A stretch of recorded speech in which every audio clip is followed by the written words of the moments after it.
റബ്ബറിൻ്റെ പ്ലാസ്റ്റിക് ഇടുന്നതിൻ്റെയും വെട്ടുന്നതിൻ്റെ ഒക്കെ വീഡിയോ നമ്മൾ ഇട്ടായിരുന്നു. ഉറയൊഴിക്കുന്ന ഇവിടെ ഇട്ടായിരുന്നു ഇല്ലല്ലോ? ഇട്ടാലും ഒന്നും ഇടാം. ഇതാണ് സംഭവം. പാലെടുത്തുകൊണ്ട് വന്നിട്ടുണ്ടല്ലോ, ആദ്യം ഇത് അരിക്കണം. ഈ വെട്ടിക്കഴിഞ്ഞപ്പോൾ മഴക്കാലം കൂടെ ആയതുകൊണ്ട് ഈ സാധനത്തിനകത്ത് ചെറുതായിട്ട് കട്ടി പിടിക്കാൻ തുടങ്ങും. ഇതിന് പിണ്ടിപ്പാലെന്നാണ് പറയുന്നത്. അപ്പോൾ ഈ പാലരിച്ച് കഴിഞ്ഞിട്ട് മിച്ചം വരുന്ന പിണ്ടിപ്പാലെടുത്ത് മാറ്റി വെച്ചിട്ട് ഈ എടുത്തുകൊണ്ട് വന്ന പാത്രവും പിണ്ടിപ്പാലിലൂടെ കഴുകി വെള്ളം വേറെ വെക്കണം. എന്തോരം പാലുണ്ടോ ഈക്വൽ എമൗണ്ട് വെള്ളം നമുക്ക് വേണം. അങ്ങനെ ഒഴിച്ചു കഴിഞ്ഞാലാണ് പിറ്റേ ദിവസമൊക്കെ നമുക്ക് റബ്ബർ ഷീറ്റ് അടിക്കാറാവുന്നത്.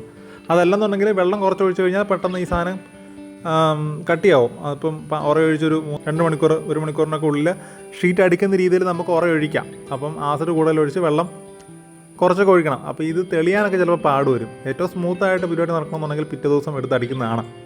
അപ്പോൾ 1.5 കപ്പ് പാലോ അല്ലെങ്കിൽ 2 കപ്പ് പാലോ ഒഴിച്ച് കഴിഞ്ഞാൽ നമ്മൾ ഈ പാത്രമല്ലാതെ കഴുകിയ പാല് ചേർന്ന വെള്ളം ഉണ്ടല്ലോ, അതും കൂടെ നമ്മൾ 2 കപ്പ് ഒഴിച്ച് കൊടുക്കും. എന്നിട്ട് ഈ കുഞ്ഞടപ്പിന് ഫോർമിക് ആസിഡ് ഡൈല്യൂട്ട് ചെയ്ത് ഈ കൂടത്തിൽ ചേർത്ത് കൊടുക്കും. ഈ ഷീറ്റിനെ കട്ടി പിടിപ്പിക്കുന്നത് അതിൻ്റെ ആ കട്ടിയാക്കുന്ന പ്രോസസ്സ് സ്പീഡപ്പ് ചെയ്യുന്ന ഏജൻറ്റാണ് ഈ ഫോർമിക് ആസിഡ്. അപ്പോൾ അവനെ ചേർത്തിട്ട് നല്ലപോലെ ഇളക്കണം. അങ്ങോട്ടും ഇങ്ങോട്ടും ബലങ്ങനെയും കുറുകനെയും ഒരേപോലെ ഇളക്കണം.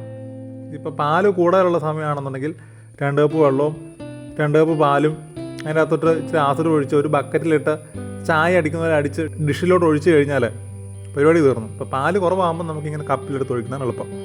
അങ്ങനെ എടുത്ത് ഒഴിച്ച് നല്ലപോലെ ഇളക്കി വെച്ചാൽ മതി. പിറ്റേ ദിവസം ഷീറ്റ് അടിക്കാം.